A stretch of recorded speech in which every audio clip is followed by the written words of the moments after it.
Magandang araw mga kababayan, isang nakakagulat na balitang sumiklab sa buong bansa. Ang may bahay ng Pangulong Kuting Jr. na si Liza Rasmas ay nagbigay ng isang matinding pahayag laban sa kanyang sariling asawa. Ayon kay Liza, tinutukoy niya ang Pangulo bilang isang kasabwat sa isang malawakang sindikato ng droga. Sa isang press conference, iginit ni Liza na may mga ebidensyang nagpapakita ng hindi kapanipaniwalang ugnayan ng kanyang asawa sa mga taong nasa likod ng iligal na kalakaran ng droga sa bansa. Dahil sa payag nito, agad na nagdulot ito ng kontrobersya at mga katanungan sa buong pamahalaan. Ang mga pahayag ni Liza ay sinamahan ng mga dokumentong naglalaman ng mga detalye ng transaksyon at koneksyon sa pagitan ng mga kasangkot sa sindikato at ilang miyembro ng gobyerno na may umano'y koneksyon sa Malacanang. May mga nagdududa kung ang pahayag na ito ay may kasamang personal na issue sa pagitan nila ng Pangulo o may mas malalim na dahilan.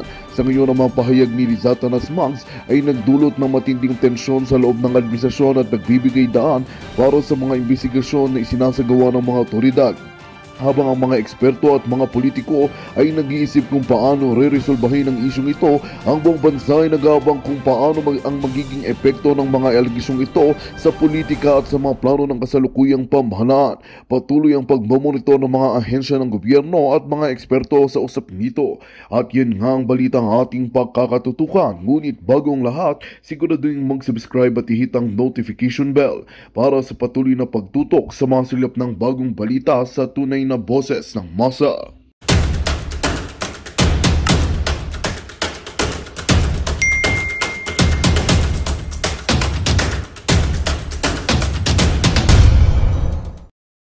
Talaga yung iba pang gold na natira maliban doon sa binenta nila saan napunta ang pera. So yun yung mga ganon na tayo mga ordinaryong tao na wala tayong access, wala tayong kakayahan para i-check yan, panagutin yan. Ang may mga kakayahan yan, dapat yung mga matitinong mga political leaders natin. Pero wala nang gumagawa dahil magkakasabwat sila. Di ba?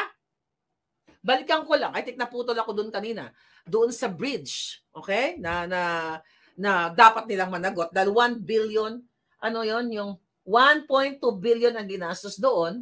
Okay, tignan natin. Okay? Mga hitad, yung Santa Maria Bridge na yon, na kung saan bumagsak the other day. Bumagsak yon at sinasabi, mga kababayan, iyon ay isinisi na naman kay Pangulong Duterte ng mga nagpapakalat ng fake news ng mga trolls ni Liza Tanas na yan daw ay panahon ni Duterte. Mga bobo talaga. Dahil, sinimulan yung proyekto na yan, yung bridge na yan, noong panahon pa ni Noynoy in 2014.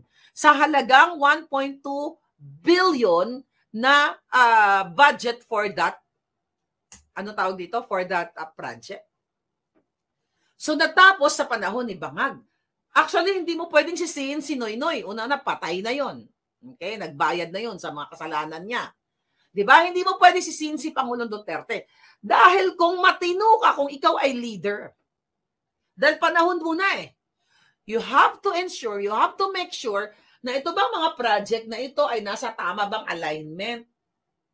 Ang mga bakal, ano man, yung mga materialis ba, pulido ba ito? Na i-check ba ito? Dahil hindi ko pwedeng sisihin yung nakaraan dahil ang risgo, ano ba yan? Sa Tagalog. Yung pananagutan, di ba? Yung accountability, I think that's the right word. You know? Ang risgo o pananagutan ay nasa iyo bilang isang leader. Pero dahil nga gusto nilang pagtakpan yung kanilang mga kabulukan, ay panahon ni Duterte yung tragis na yan, na bumagsak na ano na yan, na bumagsak na tulay na yan, may 6 katao na nasaktan. Tapos yung governor nila doon, mga kababayan, kung di ba naman hangag, sinisisi yung mga drivers daw, dahil daw daan daw sila ng daan doon. Mabigat daw yung mga bato na dala nila. Okay? Pero hindi siya sure. Kasi ang sabi ng gobernador nila, overweight daw yung mga truck na pabalik-balik, sabi niya, siguro, ito yung term ng gobernador na, hindi ko nakuha yung pangalan, na doon sa kanyang interview, na sinisisi na yung mga drivers na dumadaan. Yan, siguro kasi dumadaan sila ng gabi, kaya siguro, hindi siya sure, hindi factual. Katang-isip niya lang, or opinion niya lang, na ay siguro kaya bumagsak yan, dahil ang bato ang bibigat. Palpak yan bago ka magsalita as governor. Sinigurado mo ba na yung mga nasaktan na nga sila, sinisi mo pa, kundi ka ba naman bugo? Di ba? Sinisisi itong mga drivers na may mga bato daw kasi mabibigat. Pang-adik yan na mga reasoning. Then, sisisihin mo si Duterte dahil 2018. 2018 daw, panahon pa ni Duterte. Pero ang mga hangag, ang mga budol, mga palangga, ayaw nila sabihin na panahon ni Noynoy sinimulan ang proyekto na yon. Walang kasalanan si Noynoy, ang naging kasalanan lang ni Noynoy diyan at not Noynoy mismo, and the Duterte administration, kung may nagnakaw doon sa kanyang mga tao, definitely meron yan.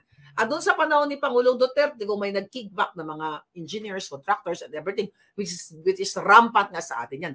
Pero yung sisisihin mo ang Duterte administration dahil sa pagbagsak ng tulay na kayo ang nagtapos, pang-adik yan. Buha ka ng ina nyo. Ang ina nyo eh. Tusukan mo kayo ng formalin, katulad ni Lisa Tanas eh. Diba?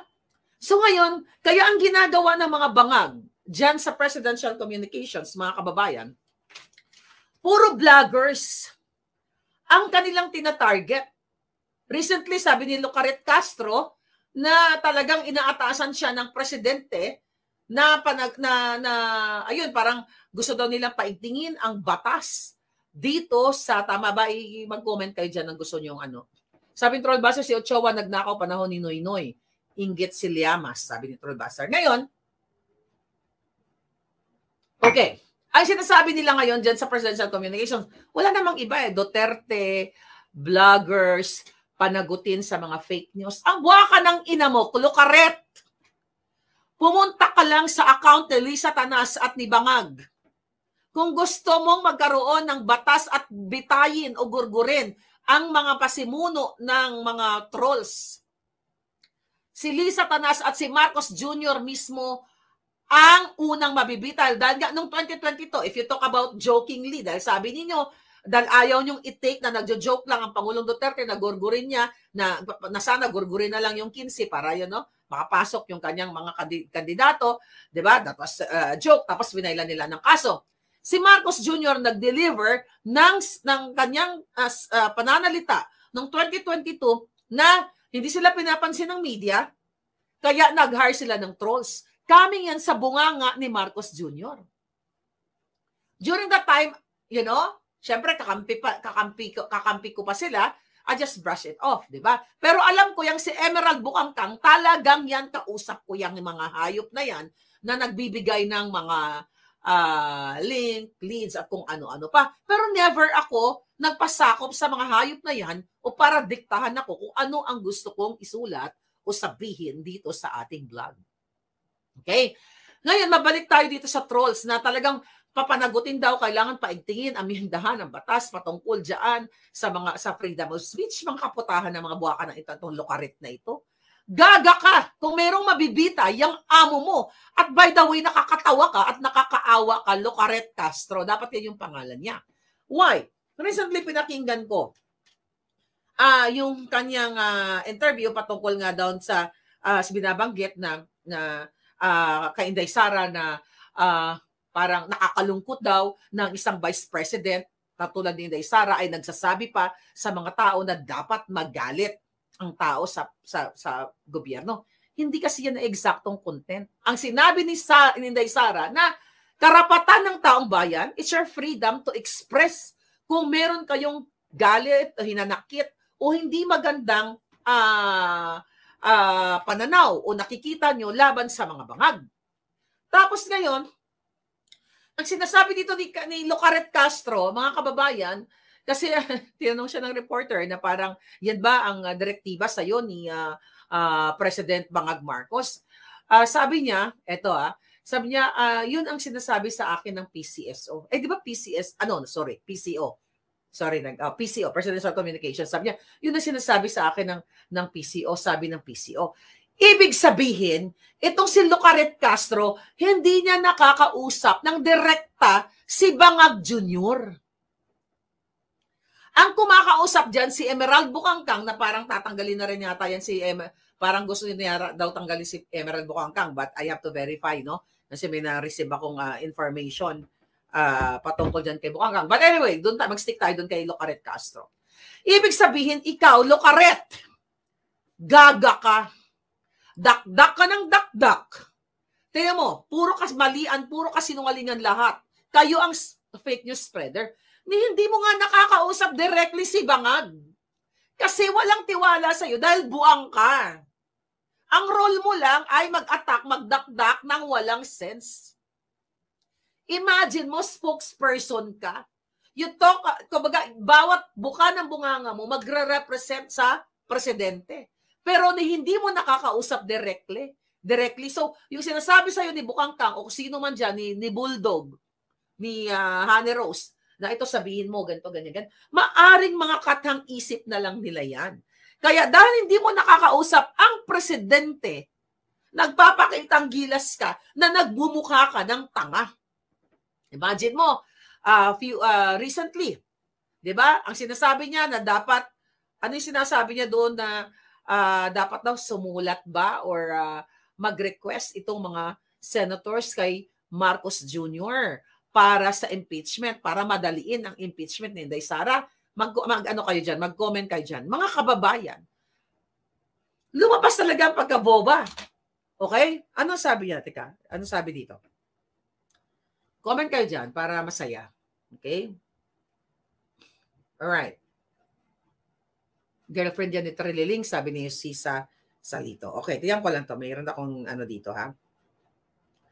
Mayroon tayong sinulat dito ng bonggang-bongga. Hi, Nancy Trinidad na nagmamaganda. I love you. Magkita tayo muli. Alright. Okay.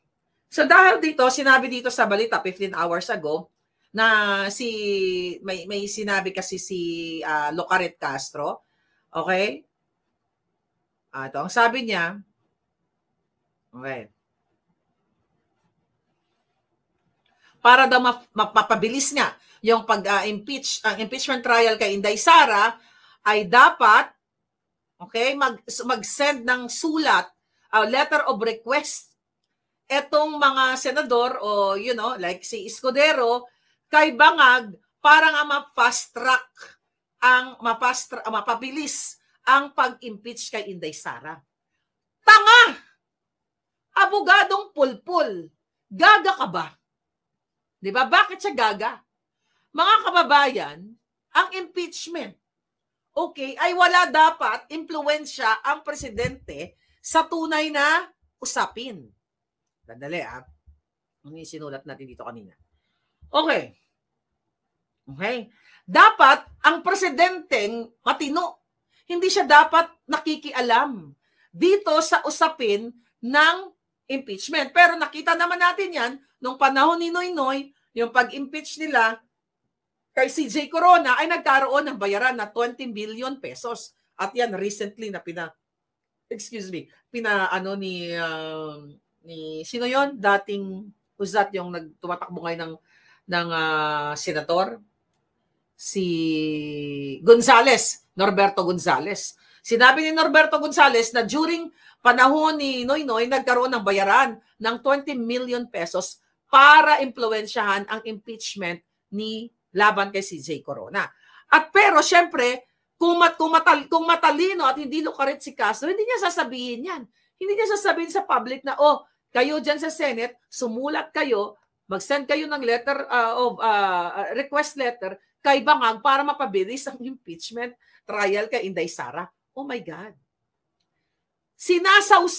Nilulubog niya ang sarili niya sa kumunoy o sa kanal na mabaho pa sa kipay ni Lisa Tanas. Dahil what? Hindi dapat makialam ang presidente diyan sa impeachment na yan. By what? Dahil mayroong tinatawag na separation of powers. Hindi pwedeng manghimasok yan. At mayroong tinatawag na proseso or constitutional process sa pag-impeach sa isang impeachable officer, which is hindi naman impeachable si Inday dahil nga gawa-gawa lang nila yung mga binabato nila kay Inday Sara to damage control, to cover up sa lahat ng pagnanakaw ni Marcos Jr., ni Lisa Tanas, ng mga buwaka ng inang sa Wadcom, Tricom, katulad na lamang ng 5,500 control, ang program funds, ang pag-zero sa PhilHealth, at yan ngayon, dinig na dinig nyo sa Korte Suprema na dinownload nila ang pondo ng PhilHealth papunta sa National Treasury para makuha nila yung pera at sasabihin nila ay binudget doon sa mga infrastructure which is funded already. Nakita nyo yon? Ito ay mga cover-up. Kaya ang motivation nila to fast track o to impeach Inday Sara para nga mawala na si Inday sa limelight ang mga Duterte at maghari ang mga demonyong kidnapper katulad ni Lisa Tanas at ni Bangag, ang mga magnanakaw at patuloy kayong magiging purita at patuloy kayong tatangis, iiyak na lang dahil one day ang mga anak nyo na ang mautdan ng daliri o uutdan sang ulo o magurgur ng mga sindikatong mafyang Marcos Bangag administration na ito. 'Di ba? Team Kain Suka, Locarit yan, sabi ni BCBs. Ngayon mga kababayan, kung matino itong si Locarit Castro, which is Locarit nga, 'di ba? As spokesperson ng presidente, dahil ang matinong presidente, dapat yan ay presidente ng lahat. Ibig sabihin, hindi ka dapat nagpapakita ng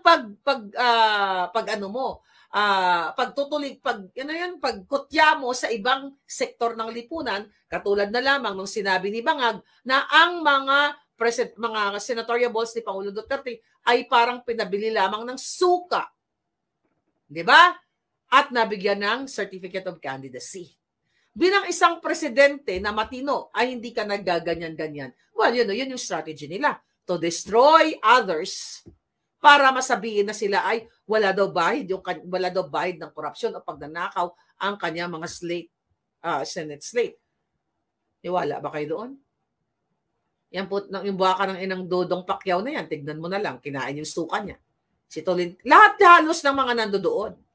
Anyway, mga kababayan, lumabas ang pagiging hangag, ang pagiging bangag ni pagiging Locaret ni Castro, dahil dakdak siya ng dakdak na hindi niya ginagamit yung kanyang utak. Ang ginagamit niya yung bunganga niya. Na hindi nagja-jive, hindi nagko-coordinate sa batas, hindi nagko-coordinate sa moral obligation niya sa taong bayan, na hindi siya dapat maggaganon, na hindi nga niya nakakausap ng diretso ang presidente. Dahil mismo, tama ka, K-drama and movies, na ang promotor o pasimuno ng fake news and trolls, walang iba kundi si Marcos Jr. Si Lisa Tanas, yung mga inayupak na yan, Tricom, Quadcom na yan, bakit kamo? Hanggang ngayon, ang ating nakakaawa na policeman na si Colonel Grijaldo, nakadetine pa sa Station 6. Nasaan ang hustisya? Nasaan yung mga kabaro mong police, Colonel Grijaldo, na tahimik ngayon? Na ikinulong yan si Colonel Grijaldo. Nagsasuffer ang kanyang pamilya dahil lamang siya ay nanindigan at sinabi niya na siya ay ginamitan ng impluwensya ng pang-abuso na kapangyarihan ni Abante Dila at ni Fernandez para impluwensyahan ang kanyang statement para sabihin at aaminin na ang Duterte, panahon ni Duterte ay mayroong reward system. So dahil nagsabi itong si Colonel Grijaldo, mga kababayan, ayun hanggang ngayon kulong. Ngayon, freedom niya yon ng kanyang expression, ng kanyang personal knowledge na yes, kasi nakita niyo naman sa video, di ba? Na kinausap ni Abante at ni Fernandez na buwaka ng inang hubadero na yan, ng inayupak na yan. Recently, dyan sa campaign niya dyan sa lugar niya, may namatay na matanda. Tapos, news blackout. Ayan, ang dami eh. Ang dami. Sa araw, yung bunga nga ko kulang sa 1 oras o 2 oras. Kung isa-isay natin ang kabutahan ng mga hinayupak na yan. May namatay na matanda, pumila-pila doon sa kanilang mga ayu-ayuda, na kawawa naman yung senior citizen, di ba? News blackout. Sino ang tunay na fake news? Tapos the nerve yung putang inang niyang hayop na yan. Buha ka ng inang Dan Fernandez. Tapos ngayon, kayo ang mag-investigate kayo dyan sa na yan, para in aid of Jotang Ginemes na legislation para sa fake news. Ikayo mismo, tinadamage control nyo, kinokontrol nyo yung mga tamang impormasyon. By the way, pinatawag ako ng sa opisina ni Robin Padilla na kung saan pinadalan tayo pala ng invitation pero later on kinancel nila. Ito magandang pag-usapan. Okay, ngayon, ito. Pinadalan ako ng letter ng Congress. Ito. Committee on Public Information and Mass Media. February 27, ito pakita ko sa inyo. Ayan. Pinadala nila ako ng, ayan, Marlica Boljaquera, Senate. Pinapapunta tayo dito. Ang sabi dito, Dear Miss Beautiful, dapat lagay niya. This Miss Alindogan, the Committee on Public Information and Mass Media, chaired by Senator Robin Padilla, would like to invite you as a resource person to the second public hearing on proposed Senate Resolution number 191, resolution calling for the adoption of an interagency approach in the formulation of policies against the proliferation and spread of false information or fake news, and directing the same Committee on Public Information and Mass Media to conduct an inquiry. The last time na nag-conduct sila ng inquiry is 2022. Ngayon lang nasundan. I don't know kung anong pumasok sa isipan ni Robin Padilla, kung ano agenda niya. I hope maganda yung agenda niya dito. Pero anyway, highway, ito.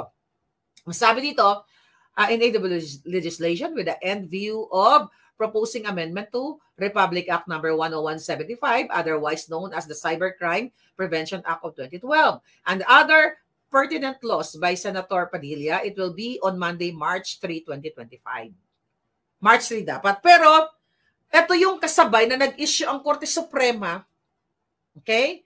Nag-issue ang Korte Suprema sa TRICOM, sa WADCOM, na mga hayop na yan, na magpaliwanag sila dito sa Korte kung bakit nila ginigipit ang mga vloggers, 37 vloggers, including me. Bakit do 30 vloggers ang pinatawag nila dyan sa mababang, dyan sa House of Representatives. So, ito yun kasabay. Then, mga kababayan, like few minutes ago lang, sabi dito, Dear Sir, Madam, please be advised of the scheduled public hearing of the Committee on Public Information and Mass Media on Monday, March 2025, 1:30 p.m. at the Senator Rector Room on PSR 191, proliferation of spread or false information or fake news has been canceled. Has been canceled. Wala nakasabi na, just kung magkaroon ba ng rescheduling or whatever. Baka ito yung reason. But anyway, alam ko nakikinig ka, I'm not here para boljakin si Robin Padilla. I would love to go. Papayagan niyo mo lang ako na mag-Zoom. Maririnig niyo kung anong gusto niyong marinig. I will respect all of you. Pero never ever ko kayong tatawagang Your Honor. Kasi wala naman kayong mga honor. Okay? But, hindi ako magmumura. Mabait ako. Diba? Bigyan nyo ako ng chance pag itinuloy nyo yan. Kahit sa WADCOM, kahit saan. Sa Zoom. Okay? Kasi tatanungin ko kayo mga baka ng ina ninyo, which particular post ang pinost ko na fake news. Okay? Dahil talagang makikita you know what? Kaya matuloy itong hearing mo, Senator Robin Padilla, give me a chance to speak via Zoom. Then you will hear kung anong gusto mong marinig. Music to your ears, lahat kayo ng mga Filipino. Di ba? Kasi, huwag kayong mag-invite dyan para lang mag-contempt ng mga Duterte supporters. At siguro di magagawin ni Robin Padilla yan dahil kilala naman natin na kaalyado siya ng Pangulong Duterte. So yan. So ngayon, ito yung mga nangyayari sa ating bayan. Recently, nagkaroon ng direktiba. 3 days ago, kapapasok lang, kaupo lang nitong Vince Dizon na ito, dyan sa DOTR. Nagkaroon ng mass termination o mass resignation doon sa 400 people, over 100 engineers, undersecretaries, and everything para daw magawa niya yung mandato niya. As a leader, hindi mo kailangan magtanggal o manawagan ng mass termination o mass resignation. Kasi kung matino kang leader, ikaw mismo ay magiging good example whether kapapasok mo lang dyan, which is kakakaso mo lang, ipakita mo na leader ka. So, ibubuuin mo. Diba? Ang isang organization ng malinis at maayos para sa ikaunlad ng bayan. But that's not gonna happen. Kasi kung meron dapat mag-resign, Vince Dizon, yung amo mong julol, na si Marcos Jr. na adik, Hindi yung mga engineers dyan na 400, imagine ninyo. Then recently, nagbigay ng statement itong si Jay Ruiz dyan sa Presidential Communications naman na mass termination din o mass resignation. Well, I called it mass termination. Pinapaganda lang nila mass resignation. Para kunyari, legal, makatao and everything. Di ba? Nakita nyo yung flow ng gobyerno ni Bangag. Only sa Bangag administration. Walang nagtatagal na presidential communication officers diyan sa PCO. Katulad na lamang ni Cesar Chavez na sukang-suka kaya nag-resign yung gago na yan dahil nga siya ang sinisisi ni Bangag. At yung Castro na yan, hindi rin yan magtatagal. Kasi kapag nilulubog niya lalo ang Bangag, tatanggalin din yan. Ganon kahayop ang gobyerno ni Bangag Jr. Kapag tapos ka na nilang gagamitin, basahan ka na sa kanila o pwede ka nilang gurgurin. By the way, mabalik ko lang. Kasi I talk about gurgur. You talk about Pangulong Duterte na pinapakasuhan ng Bangag administration yung kanyang mga joke na gugurgurin itong 15 na to. Pero ikaw, Tore, kayong mga hangal kayo, you did not bother to file a case o to investigate ang nagurgur na PSG dahil nakita si Lisa Tanas na bumubuka-buka ka, na nakipagkangkanga, nag-itot-itot ang bigatla habang siya ay adik na adik. Hangal na hangal. O, nasa cloud 9 ang gaga. Diba? Bakit hindi mo paimbestigahan, Tori, sino ang pinagurgor ni Lisa Tanas o sinong nagurgor na PSG na inuutusan niya ang iba dyan, mga bagman na PSG, at ang ibang PSG ay nahuhuli sila sa kanilang pulboronic session, bukangkang session, kaya ginugurgur o kunwari nagurgur o nagpagurgur sa kanilang sarili. Bakit yan ang hindi mo paimbestigahan? Toring hangal. Bakit hindi mo paimbestigahan ang kidnapping ni Lisa Marcos at ni Marcos Jr. sa 2 bata sa Turkey na anak ni Francis Lloyd Tichua? Na illegal business partner ayon kay Sheena, pangalanan ko na kasi yung interview natin parating na. Illegal business with yung kanyang ex-partner with Lisa Tanas, the reason why nakakuha ng protection, okay, si Sheena sa Belgium. Now, you know na. Wala na siya sa Turkey ngayon. Napunta ako na sa Belgium. At alam naman nila Lisa Tanas na sa Belgium yung si distressed mother. Kaya nga pinapahanting nila yung fighter. You know? I'm not saying na ayoko sabing kawawa si Sheena kasi she's a fighter. She's beautiful soul and a fighter. Like you guys. Bakit hindi mo pa imbestigahan yan, Tore, ang lahat ng kidnapping case ni Lisa Marcos? At bakit hindi mo pa imbestigahan baka ng inaka itong kidnapping ngayon sa batang 14 years old? Bakit ngayon cover up kayo, mga hayop kayo na wala na sa media? Kayo naman mga media, mga bayaran, bakit wala kayong follow-up? Bakit hindi nyo hikotarin? Mag-insist kayo nasaan ang hot pursuit na sinasabi ni John Vic Remulla ng DILG na nagkaroon noong February 25. Ayan si Remulla, may pangarap yan maging presidente. Yung gonggong na yan. Tomorrow, I'll talk about the Sabongeros. May bago kasi ngayong balita. You know, yung tungkol sa bail. But I'll talk about that later. Hindi ko pa nababasa yung ibang mga detalyado. Okay, detalye. What else? Ano pa ang mga pinagsasabi natin dito? Okay. Ngayon, itong si Lucaret Castro, sinasabi niya doon sa kanyang mga pronouncement na bakit daw si Inday Sara ay hindi nagsalita laban sa kanyang ama noong panahon ni Pangulong Duterte ay si Pangulong Duterte ay napangalan ng most corrupt. Hangal ka, buang ka Castro. Most corrupt. Napatunayan ninyo na ang mga Duterte ay most corrupt. Nasaan ang ninakaw niya? Ang amo mo, Lucaret Castro, inilagay sa Guinness Book World of Record. At pumunta ka sa pahayagan at may kaso pa sa Amerika, magnanakaw si Marcos Jr. Huwag niyong baliktarin ang pagnanakaw ni Bangag at ng pamilya niya. Huwag niyong ipasa sa mga Duterte. May bahay ba si Duterte sa Forbes Park? May bahay ba si Duterte sa kung saang mga ibang bansa? Yeah? May maipakita ba kayong ninakaw ni PRRD? Kayo ang fake news, mga buwaka ng Genemis kayo. Nasaan ang ninakaw ni PRRD na sinasabi mong most corrupt, Locaret Castro? Nasaan? Magpakita ka, hindi puro laway lang na mapanghi. Yung mukha mo, Castro, kasing panghi ng bunganga mo. Kamag-anak mo ba si NPA Franz Castro? Asiano di, yan, hinahunting. Lahat naman kami hinahunting, hindi lang si distressed mother. Kaya nga nung nag-usap kami, pareho kami ng kapalaran. Hinahunting kami ng mga gago. Pero sa ibang bansa kasi, hindi basta-basta makapenetrate ang mga demonyo katulad ni Lisa makapag-gurgur ng tao. Mahirapan din sila kahit nag-hire sila ng assassins. Hindi naman basta-basta Amerika dito na nababayaran o ang Belgium na areglohin na lang natin na bigyan ka 50 million. Huwag yun ang pag-usapan. Not here at not in Belgium. Di ba?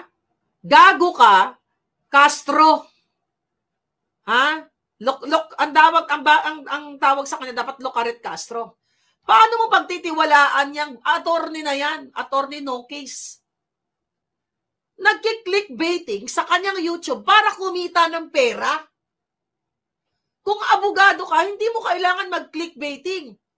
Vic Rodriguez. Ano yung clickbait niya kay Attorney Vic Rodriguez? Nasaan yung phone ko? Nawala. Ito. Nag-clickbaiting siya. Nakita ko kay Pam. Third floor studio. Kumusta kayo? Namiss ko na kayo. Mga hitad. Okay? Number 56 sa Balota. Attorney Vic Rodriguez and magagawa tayo ng mga campaign natin. Pambansang Dalaga. Tingnan ko lang. Pinosyo ni Pambansang Dalaga ng Pilipinas. Okay. Para a few days ago yata yon. Okay. Katulad nito. Paano mo pagtitiwalaan itong si Locaret Castro sa kanyang mga clickbaiting? Ayan o, clickbaiting niya.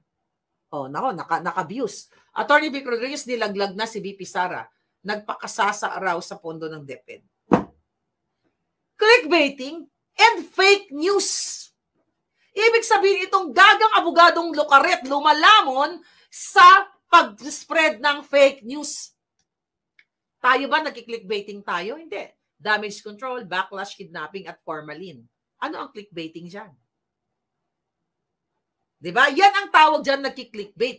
Para panoorin, ma-curious yung tao, ha? Si Attorney Vic ba may sinabi against kay Sara? Walang sinabi si Attorney Vic Rodriguez laban kay Inday Sara. Pero nilagay nang sa title nitong Locaret Castro para panoorin, para kumita siya ng pera. Walang problema sa akin dahil kumikita rin naman ang ating mga views. Na kumita ka ng pera, pero kung meron kang prinsipyo at paninindigan, at iba ako sa inyo, kayong mga ulol na mga ensimada. Kasi when I started vlogging, wala ako naisip na monetization. Bago pa kayo nag-vlog ako nang hindi ko alam ang word, hindi naman word, hindi ko alam yung mga monetization, eklabush na yan. I vlog, alam nyo yan, Balikbayan Box, Tanimbala, kasi dahil sa galit ko sa gobyerno ng mga Pinklawan at Dilawan noong panahon na yon. Pero itong mga nagsusulputan ng mga vlogger na mga, na mga himod-puwet o mga dugyot o whatever, nag-vlog kayo dahil saan? Magpakalat ng fake news, sirain ng Duterte para kumita kayo ng pera. Mag-clickbait kayo, walang problema na kumita ng pera. Gusto nga lahat kayo vloggers eh. Kasi naman lahat kayo bangag, lahat kayo adik. Anong gusto nyo? Lahat tayo vloggers o lahat kayo bangag? Gusto ko na maging vloggers tayo lahat. You make money, kesa naman adik kayo lahat. Mamili ka. So kaso itong gagang Locaret na ito, magpapakalat ng kasinungalingan, Attorney Vic, nilaglag si Sara. Di tarantada yung babaeng buwaka ng inang yan, lukiton ko ang bilat mo nang makitaan mo gin. Alpot ka. Hangag ka, hindi ka magtatagal dyan. Tandaan mo tong bunganga ko. Kailangan sabi ni Lisa, kailan hindi maging totoo sinabi ni Marlica, i-keep natin to si Locaret kahit natatanga-tanga. Di ba? At hindi bagay sa iyo ang pangalang Claire. Dahil ang karamihan sa mga Claire, may puso. at para sa taong bayan. Ikaw, para ka sa impyerno. Imagine mo, alam mo, adik si Marcos Jr. Magnanakaw. Tapos ngayon, puro katputahan ang ginagawa mo. Sabihin mo, most corrupt ang Duterte. Saan ang kinurap? Ito pa lang gaga ka eh. Ito pa lang yung pinost mo eh. Tungkol kay Attorney Vic Rodriguez, number 56 sa balota na may sinabi against si Sara. That's what you called, mga kababayan, 2 minutes. Clickbaiting! Magandang balita ang hatid namin sa inyo ngayong araw. Sa pagtatapos ng aming balitaan, nagbigay kami ng mga mahalagang impormasyon. Maraming salamat sa pagtutok at pagsuporta sa aming programa. Huwag kalimutang manatili sa mga susunod na araw para sa mga bagong balita at mga kwento na dapat nating abangan. Mula sa Boses ng Masa, magandang araw, Pilipinas!